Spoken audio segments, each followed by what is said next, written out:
Welcome, future kings and queens of the game. Listen close. You're about to step behind the curtain, where the real rules of power are written. This isn't for the weak.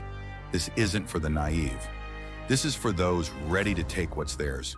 Before we begin, pay attention. Smash that subscribe button, because what comes next, most will never hear it. Turn on notifications or risk missing the forbidden strategies we can't say twice. Drop a comment with no more weakness if you're done being a pawn in someone else's game. Warning, what you're about to learn, it will change how you see power forever. Let's begin. Imagine this. You're in a world where everyone's chasing greatness.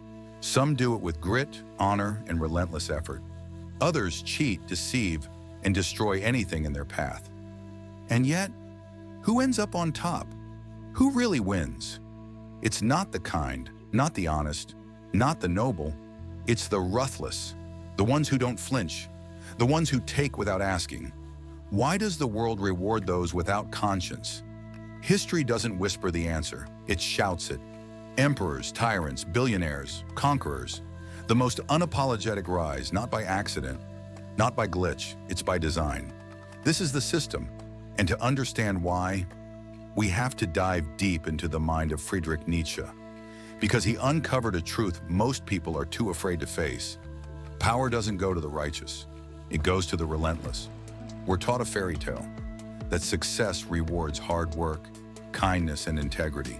But history tells a different story. So does politics, so does business. Power doesn't care who deserves it. It goes to the ones who grab it. The world isn't structured to uplift the virtuous. It's engineered to be conquered by those who learn its rules and then twist them. Why do corrupt leaders dominate? Because they understand what politics actually is. Not justice, but influence. A leader who silences opposition, manipulates the system, and says exactly what people want to hear will always rise higher than the one who clings to idealism. In this game, morality is a liability. Just look at history's most iconic rulers. Were they saints? No, they were tacticians. Alexander the Great didn't unite the world with hugs. He crushed cities. Julius Caesar didn't climb the ladder with honor. He climbed it with betrayal. Napoleon?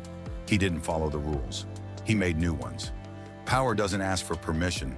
It takes. In the corporate world, it's no different. CEOs who dominate don't play nice.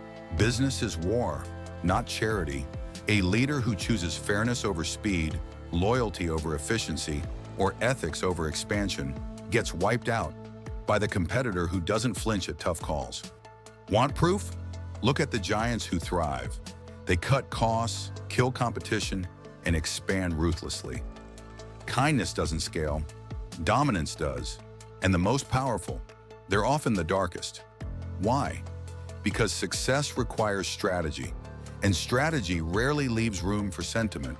Fairness? It's a tool used by the powerful to pacify the powerless. You're told to follow the rules by the ones who wrote them to benefit themselves. You're taught loyalty while corporations fire without warning. You're told to obey while the elite manipulate laws for their own gain. Fairness is a myth, a pretty story to keep you in line. Nietzsche saw through all of it. He argued that morality isn't truth. It's a mechanism, a control system, a story the weak tell to contain the strong. Because when you can't win the game, you change the rules. Enter the will to power, Nietzsche's most radical idea. At our core, we don't crave peace, not even happiness. We crave power, the ability to shape reality, to bend the world to our will.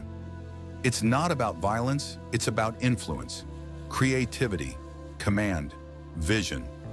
The greatest minds, leaders, artists, warriors, weren't saints. They were builders of reality. They didn't follow morality, they redefined it. Nietzsche saw the world split in two. Master morality, the morality of the strong. It values ambition, courage, power, and excellence. It's the path of the creator, the disruptor, the leader who doesn't ask to be accepted, but demands to be remembered. Slave morality, the morality of the weak, it glorifies humility, obedience, and suffering, not out of virtue, but out of necessity. Because when you can't rise, you preach against rising. And society, it teaches slave morality, not to uplift you, but to control you. It teaches that power corrupts, so you never seek it. That ambition is evil, so you never develop it. That strength is dangerous, so you stay weak. But here's the raw truth. Morality is a choice, not a law. So ask yourself, will you live by the morality that was handed to you, or will you create your own? If you obey the rules built to suppress you, you'll stay exactly where you are. But if you rise above them, you become unstoppable. Success isn't chaos. It has patterns. It follows psychological laws. And those who study them, master them, live them, rise. Let's break them down, the traits of power. Ambition, not desire. Obsession, the fuel that turns maybe into inevitable.